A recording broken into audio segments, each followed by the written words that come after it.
Story 1. The first sound was faint, a soft rustling, barely audible over the silence of the hospital room. It was 3 a.m., and I was alone, removing medical equipment from a room where a patient had died earlier. The body was zipped inside a white, tarp-like bag, lying motionless on the bed. Or at least, I thought it was motionless. Then, I saw it. A small shift in the bag, barely noticeable, but enough to send a chill up my spine. The room was sealed, no windows open, no drafts. I stared, waiting. The noise came again. A dry, shuffling sound, like something moving inside. I wanted to believe it was nothing, but I knew, deep down, it was something. I had been working night shifts at the hospital for over a year, but I had never experienced anything like that night. It was late, the dead hour, as some of the nurses called it. Most of the staff were either taking their break or too exhausted to talk. The building had a strange emptiness at that time, the kind that made the air feel heavier, the hallways too quiet. I had been assigned to room 417, where a patient had passed away earlier that evening.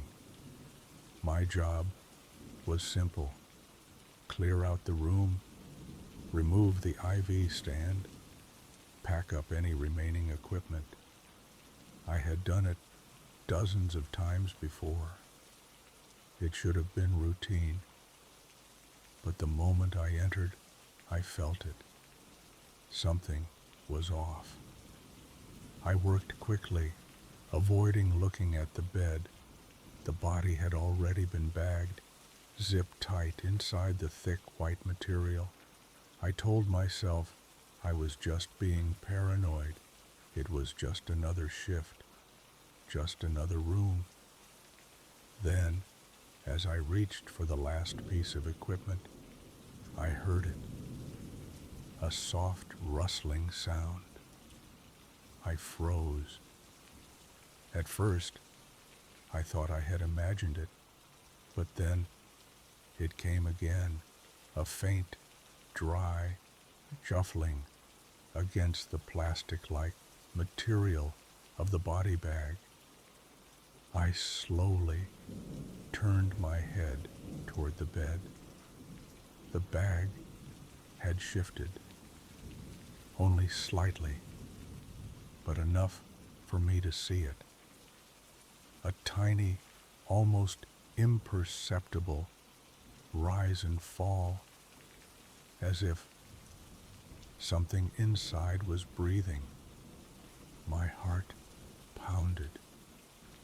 That was not possible. The patient had been dead for hours. The doctors had confirmed it. The nurses had checked. The body had been zipped up long before I arrived. Yet, the bag moved again. Every instinct in my body told me to leave. I tried to convince myself it was nothing, just the fabric settling, just a trick of the light. But I knew better. I took a step closer, my fingers trembling as I reached toward the bag. The second I moved, the sound stopped. Like it knew I was watching, I backed away fast, my breath coming in shallow gasps. My hands fumbled with the last pieces of equipment, rushing through the motions. I needed to get out of there. So I made a choice, the only logical choice at that moment. I pretended I saw nothing. I turned my back to the bed, focusing on finishing my task as fast as possible. My fingers felt clumsy, my thoughts racing. Every sound in the room felt too loud. The clicking of my pen, the squeak of my shoes, the faint hum of the fluorescent light in the hallway. But the rustling never came back. The bag remained still. Still, the silence in the room felt wrong. I wheeled my cart toward the door, gripping the handle so tightly my knuckles turned white. Just as I stepped into the hallway, I made the mistake of looking back. The bag lay exactly as I had left it. The room was the same, but that feeling, the feeling that something was watching me, stayed. I never spoke about what happened that night. I did not ask the nurses. I did not check the records. I did not want to know. Maybe there was a logical explanation. Maybe it was just the air trapped inside the bag, shifting. Maybe. But some nights, when I close my eyes, I hear it again. That faint, dry rustling. And I wonder, was something in that bag still trying to move? Some things should stay undisturbed. Some moments never leave you. But what do you think?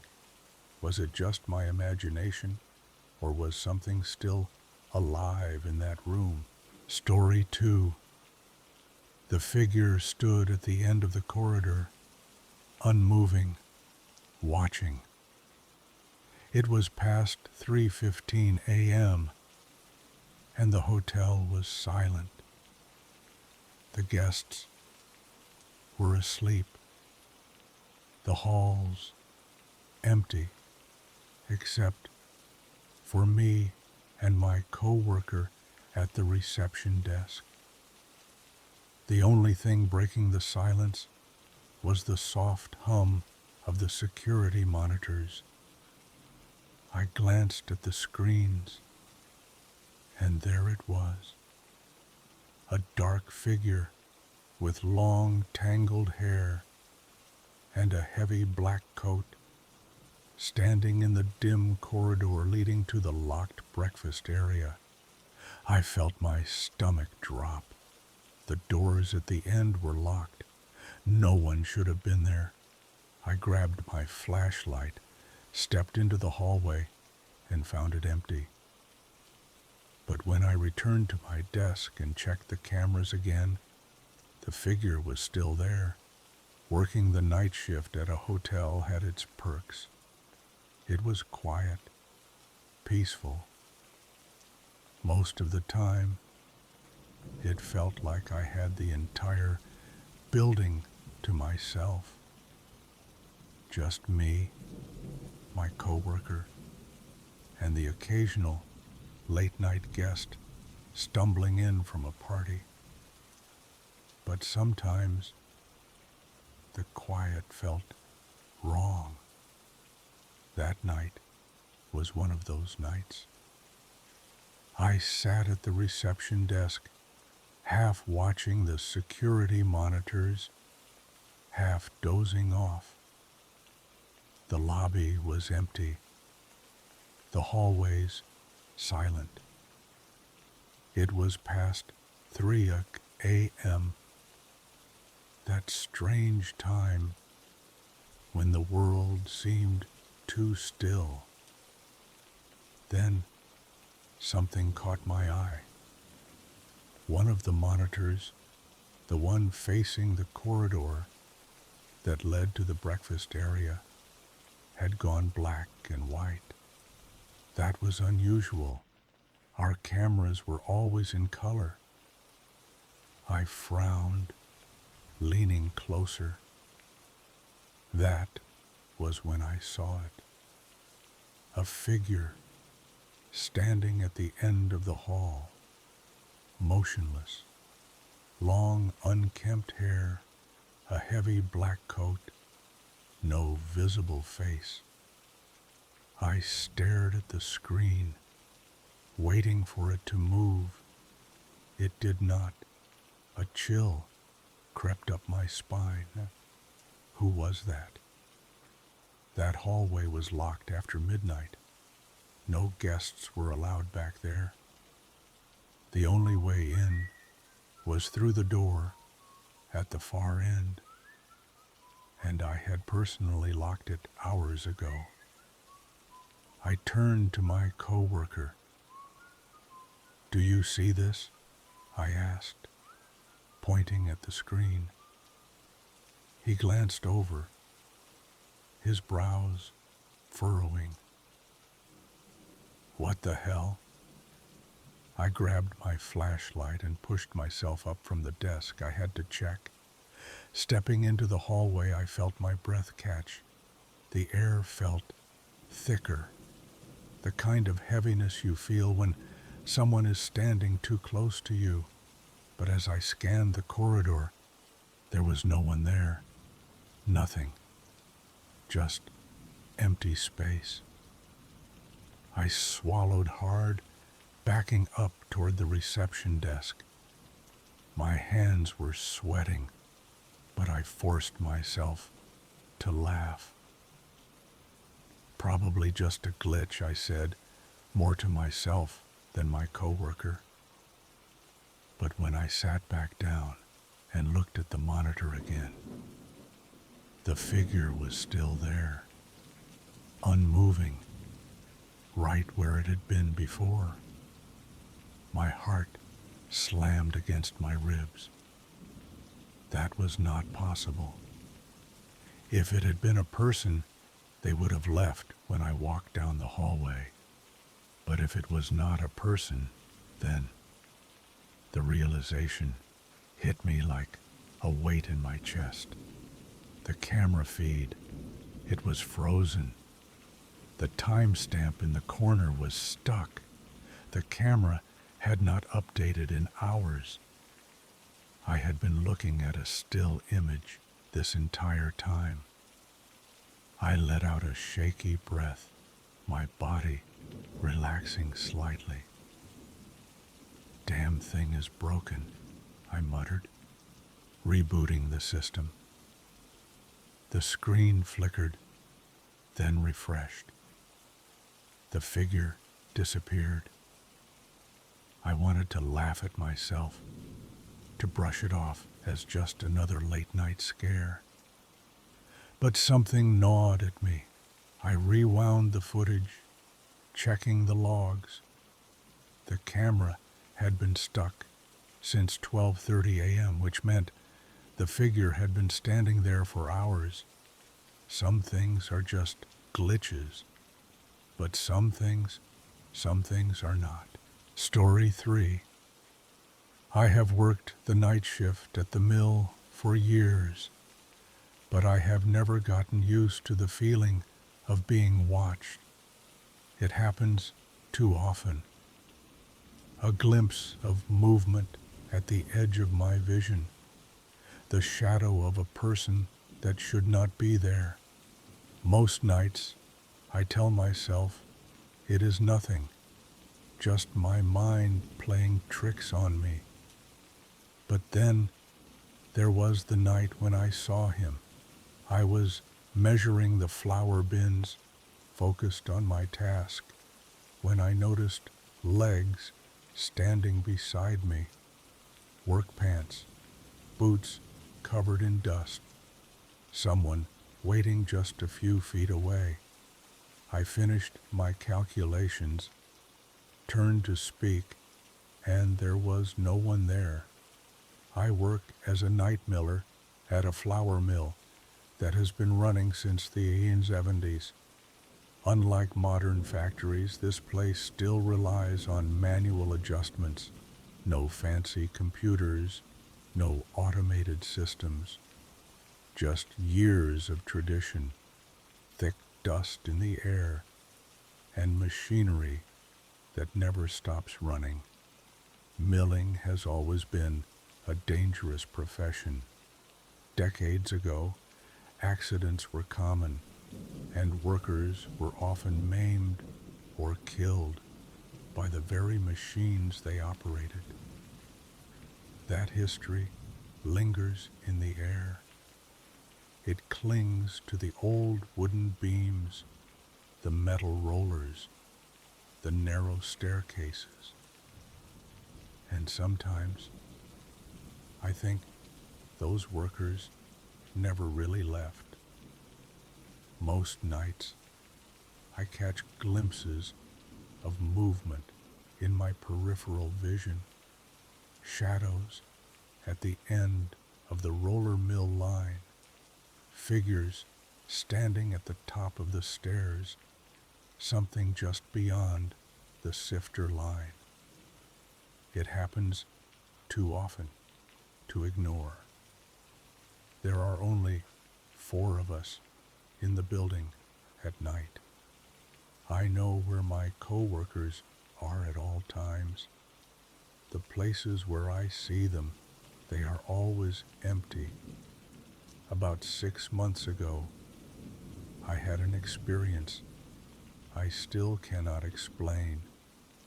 We had not received any trailers to load in a while, and the storage bins were nearly full. I was assigned to check how much space we had left. It was past 2:30 a.m. and the mill was filled with the constant rumble of grinding machinery. I squatted down next to one of the flour bins, carefully dropping a measuring tape inside. My focus was on the numbers, on calculating just how much more we could store before we hit capacity. That was when I noticed them, legs, standing right beside me. I did not look up immediately. My brain just assumed it was our loader, coming to check if we were running out of space. He must have walked up quietly, nothing unusual about that. But then I realized something strange. The person was not moving. They stood perfectly still, not shifting weight, not adjusting their stance, just watching. The hairs on the back of my neck stood up. I finished my calculations, rolled up the tape, and finally turned to acknowledge him. There was no one there. I froze. For a moment, I just stood there, my mind scrambling for an explanation. I had seen those legs. They were not a shadow, not a trick of the light. They were solid. Work pants, heavy boots covered in dust, just like mine. I scanned the entire area. No one. The room was long and open. There was nowhere to hide. And yet, someone had been there. The realization hit me hard. I had not imagined it. Something had been standing next to me, waiting, observing. And the second I turned to look, it was gone. I did not talk about it for a long time. Not because I thought no one would believe me, but because, deep down, I did not want to acknowledge it. But eventually, I brought it up to one of the older millers, someone who had been working the night shift longer than me.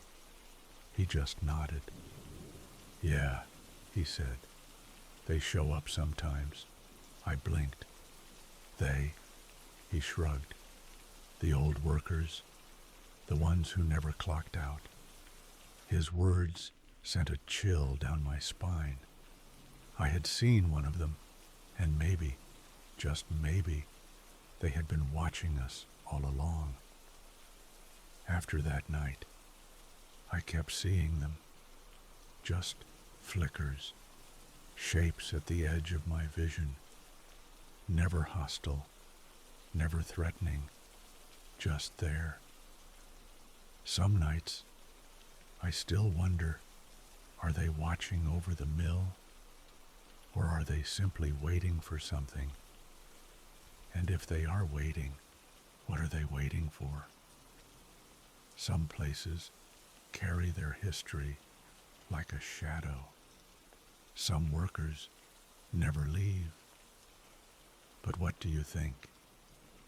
Was it just my mind playing tricks, or was something really there with me? Story 4. The air was cold and still. The only sound was the whisper of the wind against the empty parking lot. It was 3:40 a.m., and I was alone, patrolling the exterior of a commercial building. Just another night as a security guard, checking for anything out of the ordinary. At first glance, nothing seemed wrong. No cars, no signs of forced entry, just an air conditioning unit that had fallen from its stand, probably knocked over by the wind. But when I went to lift it back up, I heard it, a noise from inside the building. Footsteps. A voice called out, "Who is there?" For a split second, I thought it was the business owner working late. But then the figure stepped into view, a man in a ski mask. Before I could react, he shoved the AC unit straight at me and started crawling through the hole. He was coming right at me. I have worked night security for a few years now, and most nights are uneventful, just long, silent shifts spent walking empty buildings, checking doors, and making sure nothing looks out of place. That night was supposed to be like all the others. I arrived at one of our commercial accounts, an older office building on the edge of town. It was windy, and as I made my first patrol, I saw that an air conditioning unit had fallen from its mount beneath one of the windows. The wooden support it had been resting on looked old and rotted, so I figured it had just collapsed under the weight. Still, I wanted to be sure. I took my flashlight and did a second sweep of the building, shining it into every window I could reach. Nothing. No movement. No signs of life. I walked back to the AC unit, grabbed its edges, and started lifting it back into place. Crack. The sound was deafening in the quiet night. The old wood splintered as I adjusted the unit, sending an echo through the empty lot. And then I heard footsteps inside the building.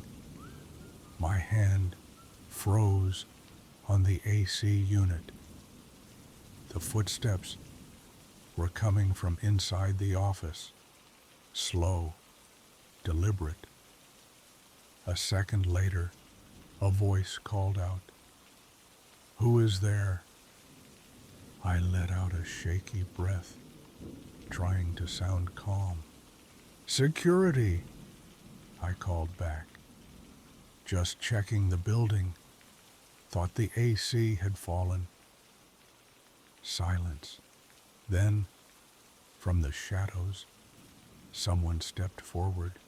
At first, I thought it was the building owner working late, but as my flashlight swept over him, my stomach dropped. He was wearing a full ski mask, black, tight, straight out of a horror movie. My pulse spiked. Before I could take a step back, the man lunged forward, shoving the AC unit back through the window. It smashed into my feet, knocking me off balance. Then, to my absolute horror, I saw him crawl through the hole. I turned and ran. Adrenaline kicked in, pushing me forward before I even had time to think. I sprinted across the street, barely managing to pull out my radio and phone as I ran. Active break-in, armed suspect. Call the cops, now. Behind me, I heard the sound of scrambling footsteps, but I did not dare look back. I made it to the far side of the street, ducking behind a parked car as I fumbled to dial 911. By the time I turned around, the man had vanished. He had taken off in the opposite direction, disappearing into the night. The police arrived fast. Maybe it was a slow night. Maybe they were just itching for action, but within minutes, the street was crawling with squad cars, flashing lights, and K-9 units. They closed off every possible escape route, blocking the main road in and out of the area. A negotiator was even brought in, expecting a potential armed standoff. But when the officers finally swept through the building, they found nothing. No missing valuables, no signs of forced entry inside. It was like the guy had been waiting for something, like he had just been standing there in the dark, watching. For the next few weeks, I could not stop thinking about that night. The way he stood in the shadows, the way he crawled through the hole directly toward me. Every night after that, I had the same dream. I was standing outside the building, just like before. The AC unit was back in place, the night was still, and everything was normal until I saw the dark shape moving behind the window. I always woke up right as he started crawling toward me again. Even now, months later, I still wonder, was he already inside before I arrived, watching me check the windows, waiting for the right moment, or had he followed me there?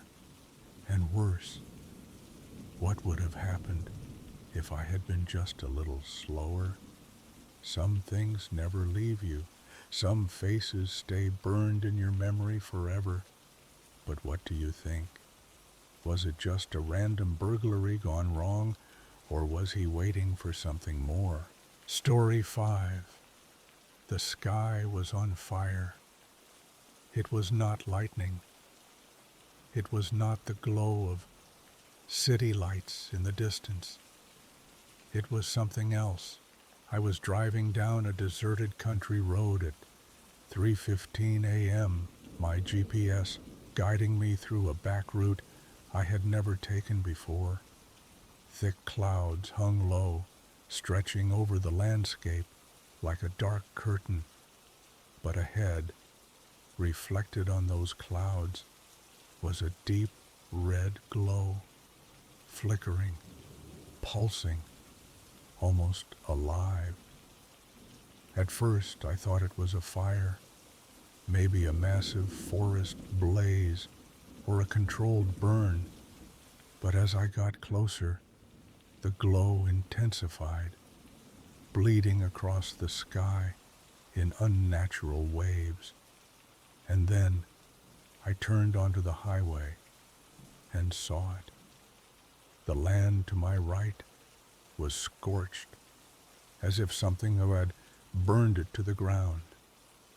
A few charred trees stood like skeletal remains, and above them, the sky was a blood-red inferno with no visible source of light. I should have stopped. I should have taken a picture, but something about that place filled me with pure dread. So I just kept driving. I have always enjoyed driving at night. Something about the empty roads, the cool air, and the hum of the engine has a way of clearing my mind. That night was different. I was on my way to a small town in the middle of nowhere, my GPS guiding me through endless stretches of cornfields and forests. It was one of those nights where the clouds swallowed the moon, leaving only the dull glow of my headlights to carve through the darkness. Then I saw it, a red haze reflecting off the clouds ahead. At first, it was faint, barely noticeable, but with every mile, it grew brighter.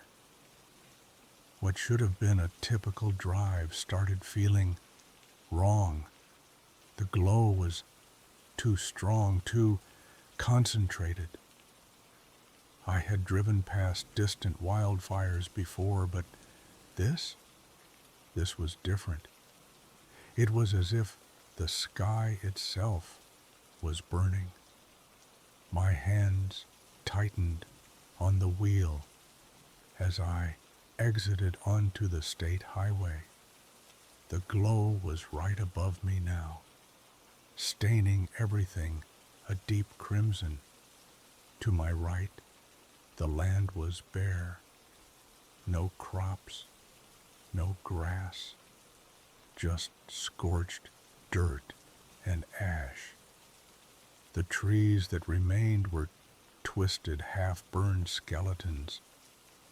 I slowed down, my pulse hammering in my chest. There were no streetlights, no industrial buildings, no construction sites, nothing that could explain why the sky was glowing like a wildfire. And then the strangest part, there was no heat. The air was still cold, the same crisp temperature it had been miles back. If this had been an actual fire, I should have felt it. The dry sting of smoke, the suffocating warmth. But I felt nothing. Only the overwhelming, gut-wrenching sense of being watched. I wanted to pull over, to stop, and figure out what I was looking at. But every instinct in my body screamed at me to keep driving. My foot pressed harder on the gas.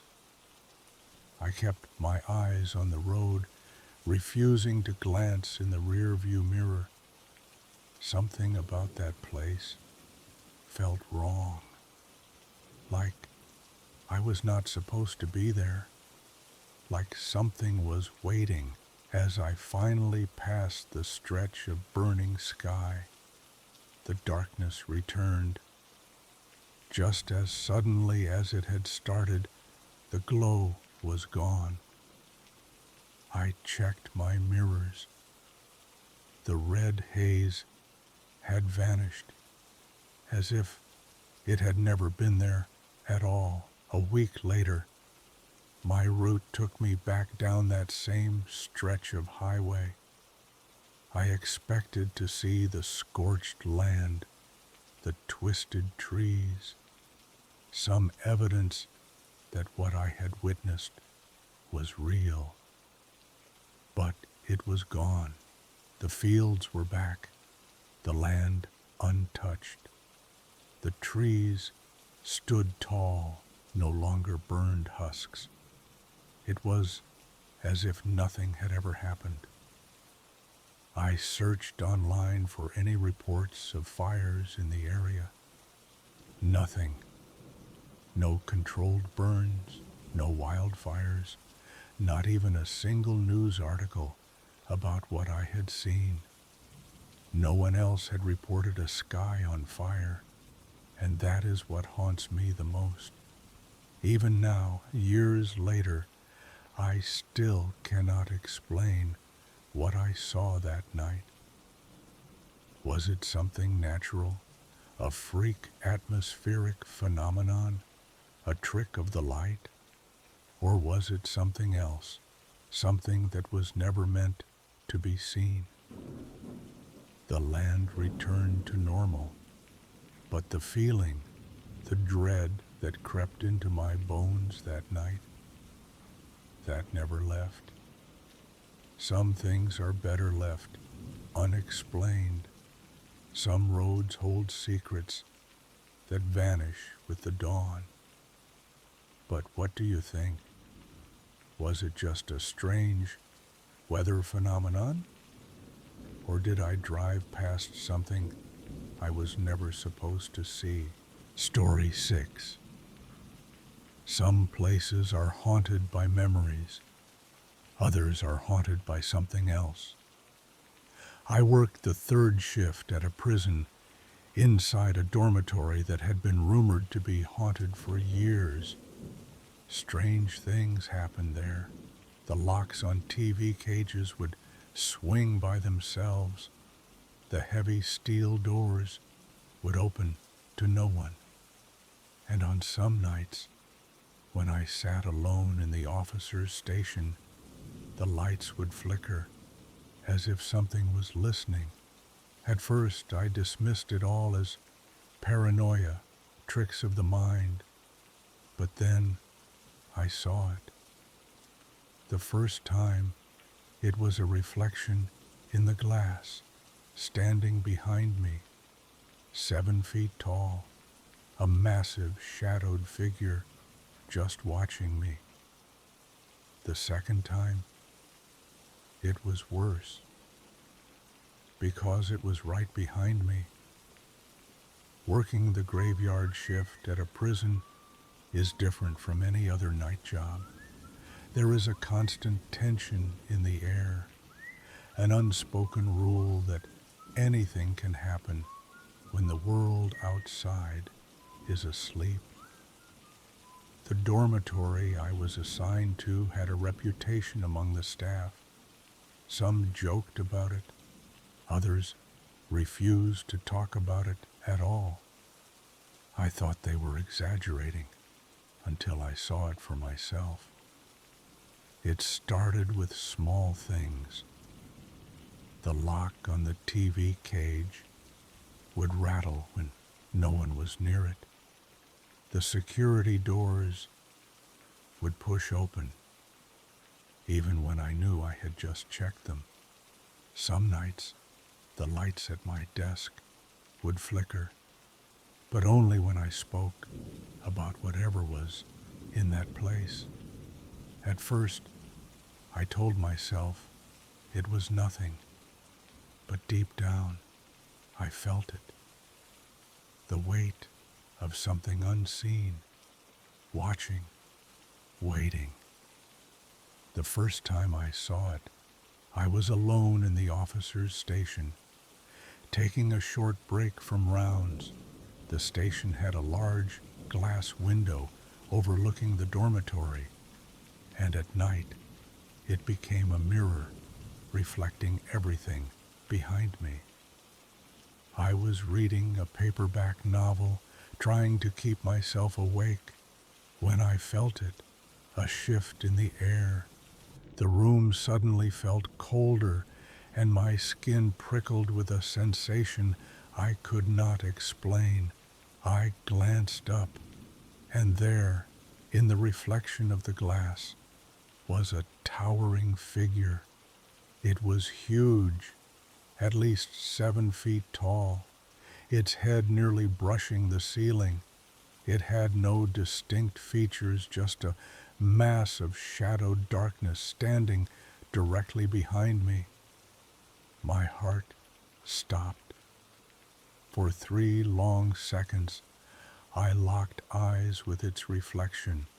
I could feel it watching me, its presence pressing down on my shoulders. Then it moved, ducked out of sight. I spun around, my breath caught in my throat. There was no one there. After that night, I tried to convince myself that I had imagined it. Sleep deprivation, paranoia, tricks of the glass. But then it happened again. This time, I was walking past the TV room, doing my usual rounds. The TV was off, and the glass of the windows reflected the dormitory behind me. And that was when I saw it. A head, not a full figure, not a person standing behind me, just a floating head and shoulders resting on a bench directly behind me. My stomach twisted into knots. The head was disembodied. Its neck faded into nothingness. I could not move. I could not breathe. And then, as I stared at it, the mouth twitched like it was about to speak. I did not sleep that morning. I spent hours digging through old records, trying to find out what had happened in that dormitory. I found nothing. No reports of deaths, no recorded suicides. But that did not mean it had never happened. Old prisons keep their secrets buried. I asked some of the older officers about it, the ones who had worked there before me.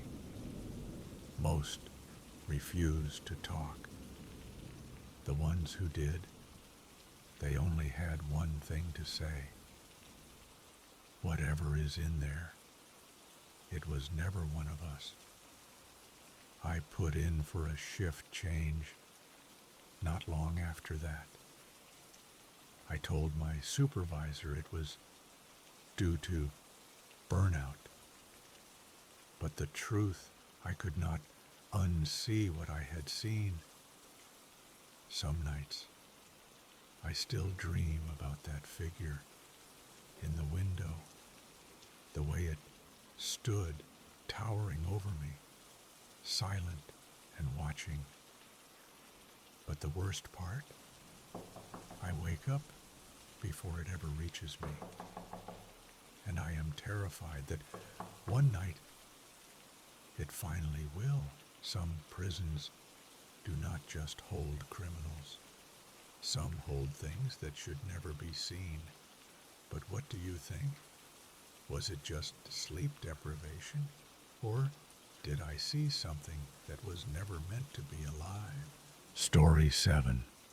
Some people show up in places they are not supposed to be.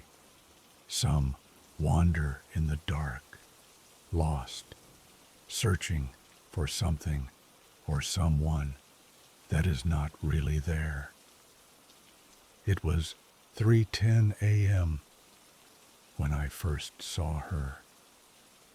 I was walking through the back room of the grocery store, heading toward the restroom, when I noticed a woman near the beer cage.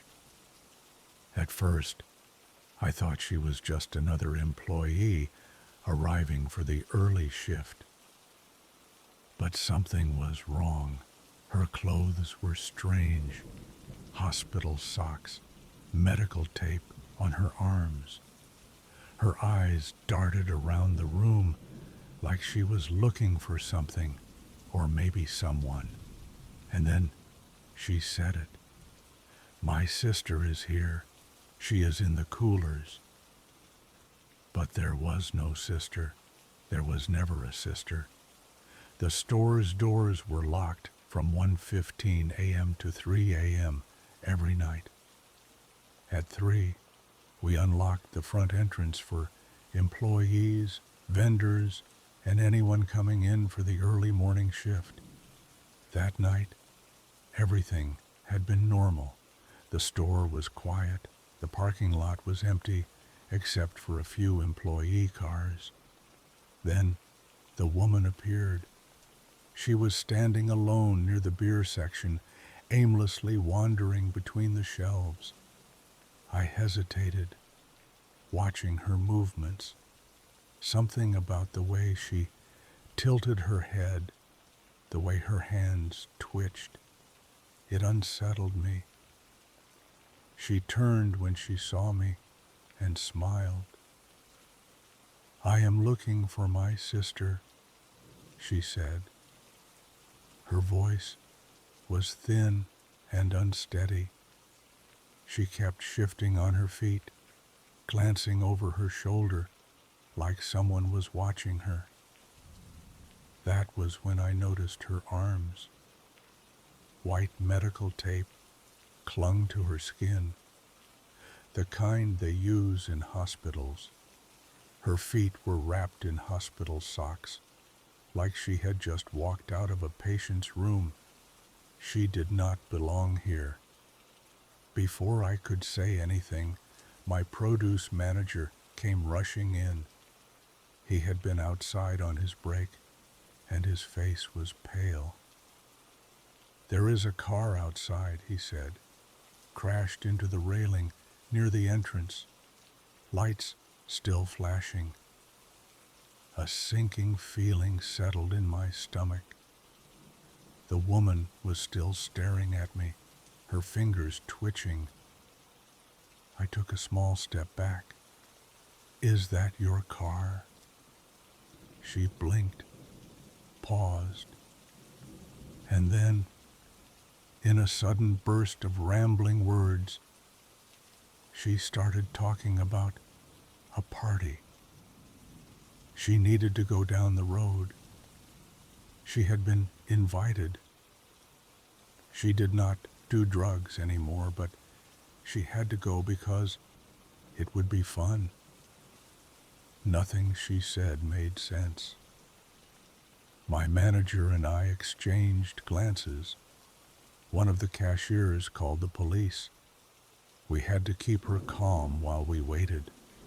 While we kept an eye on her, my produce manager decided to check the coolers, just in case. Another worker went through the sales floor, but there was no sister. There was no one else in the store except us. When we told her that, she did not react. She just kept mumbling about the party. The way she spoke was off, like she was trying to convince herself that she needed to be somewhere, like someone was waiting for her. The more she talked, the more my stomach twisted. Where had she really come from? The police arrived 10 minutes later. They asked her questions, trying to piece together who she was and how she had ended up in our store. That was when we learned the truth. She had escaped from a rehab facility nearly 3 hours away. Somehow, she had managed to get her car, though no one knew how. She had been driving high, drinking something pungent, barely aware of where she was going. She had no idea why she had come here. She just drove until she stopped. The car was in good shape. She was not. They took her to the hospital, filed a report, and we gave our statements. For a few weeks, we kept the doors locked after break, just to be safe. But then, things went back to normal. Almost.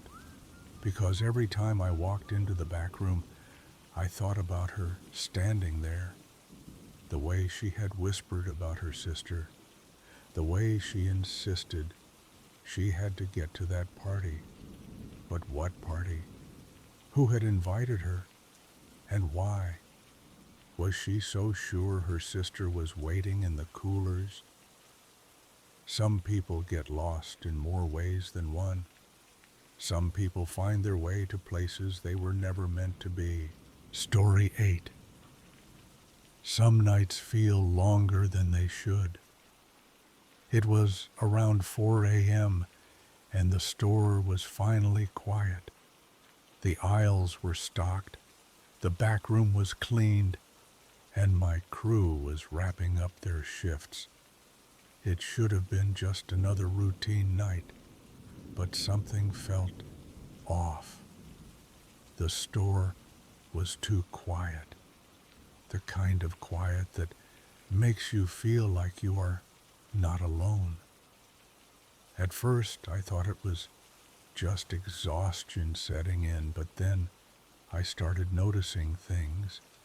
A faint rustling in an empty aisle. The feeling of being watched as I walked through the back room. By the time the last of my crew clocked out at 6 a.m., I was ready to leave. But as I stepped out of the store, I realized something terrifying. I was the last person inside, or at least I thought I was. I had worked night shifts at the store for years, so I knew the routine inside and out. Tuesdays and Thursdays were always the busiest, with big truck deliveries, and Friday nights were usually lighter. That night, I had a full crew, 6 workers, including 2 new hires, and everything was running smoothly. By 4 a.m. we had finished stocking the shelves, facing the products, and cleaning the floors. There was nothing left to do but kill time until our shifts ended. I decided to step away for a bit, walking the store and chatting with the click list crew before heading outside for a smoke break. The store was massive, easily bringing in over 1.5 million in sales, and our manager was obsessive about keeping everything perfect. I had no reason to feel uneasy, but something about that night did not sit right with me. As I walked through the store, the silence was unsettling. A store that size should never feel that empty. Even when it was closed to customers, there was always some background noise, a faint hum from the refrigerators, the distant buzz of the lights, or the occasional creak of metal shelves settling. But this was a different kind of silence. It felt unnatural. I kept walking, checking a few aisles as I passed. That was when I heard it, a soft rustling noise. I stopped. The sound had come from an aisle I knew was empty. I took a step closer, expecting to see one of my workers finishing up last-minute stocking, but there was no one there. The shelves were full, the products neatly arranged, untouched. I told myself it was probably just my imagination. Maybe a piece of plastic shifting, or the air vents pushing something across the floor. But deep down, I knew better. I brushed it off and headed to the back room, where a few of my workers were cleaning up. They were joking around, tossing empty boxes into a cart, completely unbothered. I did not say anything about what I had heard. Instead, I told two of the best workers they could leave early since everything was done. The rest of the crew clocked out at 6 a.m. on the dot. By 6:05 a.m., I was alone in the store, or at least I thought I was. As I walked toward the exit, that feeling returned, a deep, gut-wrenching certainty that someone or something was still inside. I turned back toward the aisles, scanning the empty store. Everything was still, too still. And then, just before I stepped outside, I saw it. It was a shadow, tall, motionless, standing at the far end of aisle 6. It did not move. It did not shift, or step forward, or make a sound. It just stood there, watching. I felt my breath catch in my throat. My feet refused to move. I wanted to believe it was a trick of the light, that my eyes were just playing tricks on me after a long shift. But as I blinked, the shadow vanished. Not into the aisle, not behind a shelf, just gone. I did not bother checking the security cameras. I did not go back inside. I just left. By the time I got home, I could not shake the feeling that I had seen something I was never supposed to see. I have worked that shift for years. I know exactly how it feels to be the last one in the store. But that night, I do not think I was. Some nights feel longer than they should, and some stores hold more than just products on their shelves. What do you think? Was it just my mind playing tricks? Or was something else there with me? Story 9. Hospitals are places of healing and hope, but they are also filled with pain, loss, and death. Some believe that not everyone leaves when they are supposed to. The first time I saw him, I was still a trainee nurse, working a late shift on the ward. It had been a quiet night, or at least it was supposed to be. Then I heard it. Nurse, nurse. A man's voice. Clear, desperate, calling from an empty room. At first I thought I had imagined it, but when I turned the corner, I saw his face. A man, old and frail, with white hair and blue striped pajamas, peeking around the door. The only problem? There was no one there. Hospitals at night feel different. The fluorescent lights cast long, unnatural shadows. The air is thick with the smell of sanitizer and sickness. And sometimes the silence is broken by things that should not be there. That night, my shift had been uneventful. There was only one patient in my section, an elderly woman who was fast asleep. Everything was normal until I heard the voice. It was loud and clear, calling out from an empty room. I hesitated, then checked the ward. The only patient was the sleeping woman. No visitors, no other nurses in the hall. I told myself it was just my imagination. That was when the buzzer for the empty room started ringing.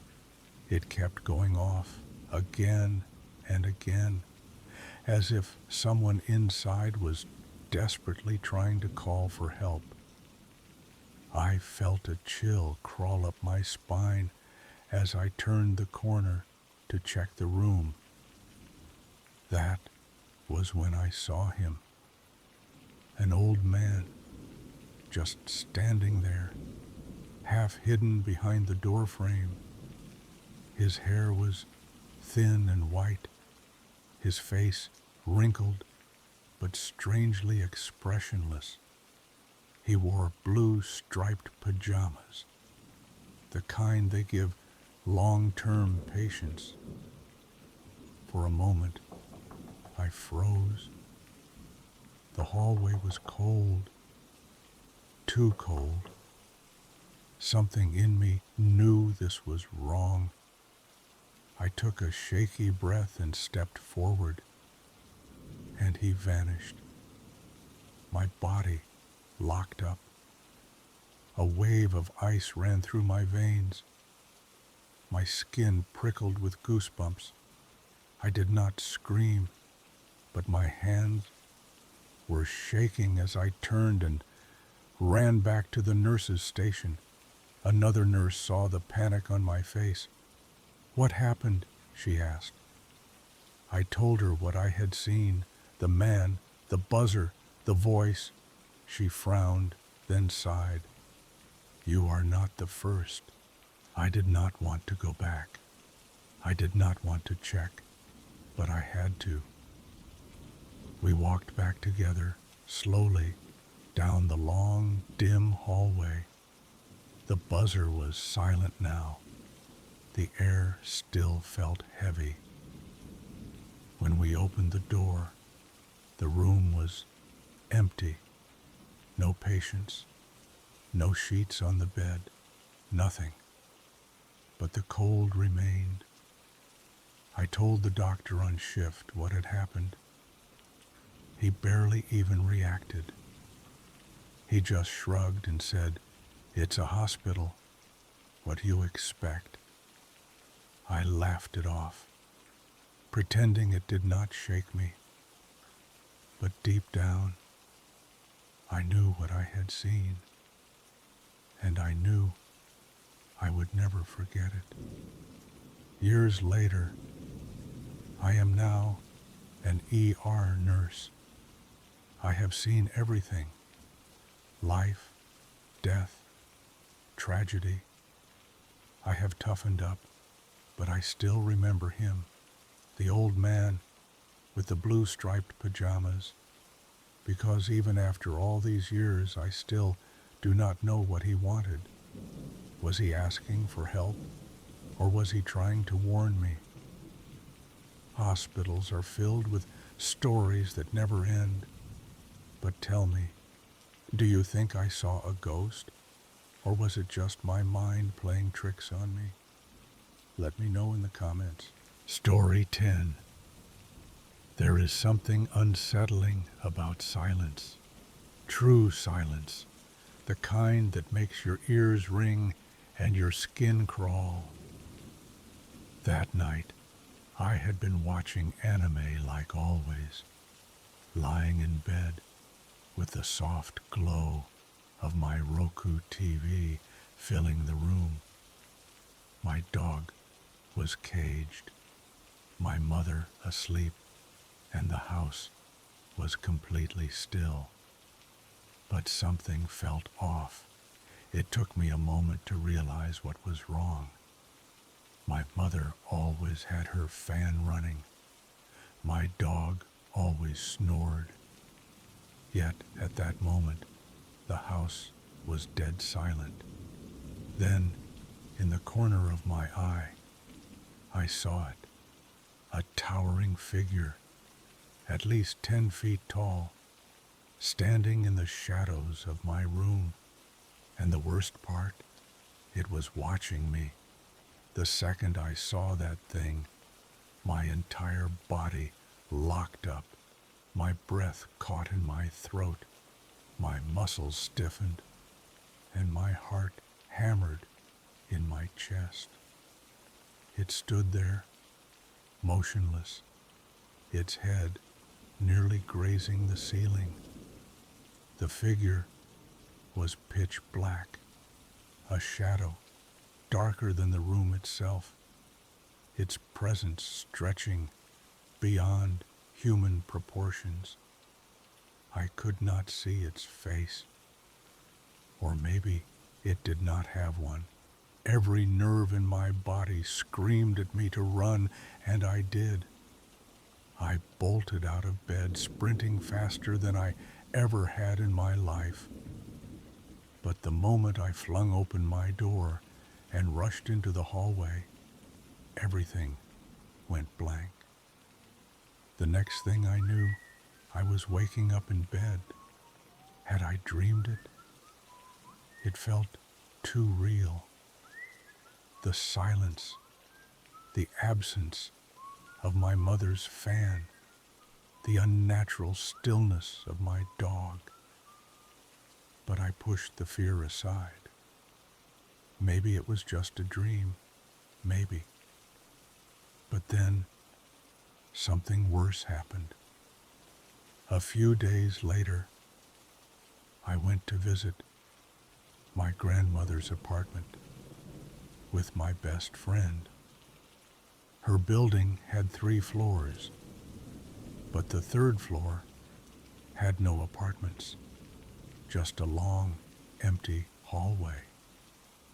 It had always given me an uneasy feeling, like a place that should not exist. That day, my friend and I took the elevator up, wandering onto the 3rd floor out of curiosity. The air up there felt different, heavier, colder, wrong. I turned to my friend. "Let's go back down," I said, trying to keep my voice steady. Something about that floor felt off. She nodded, and we quickly got back into the elevator.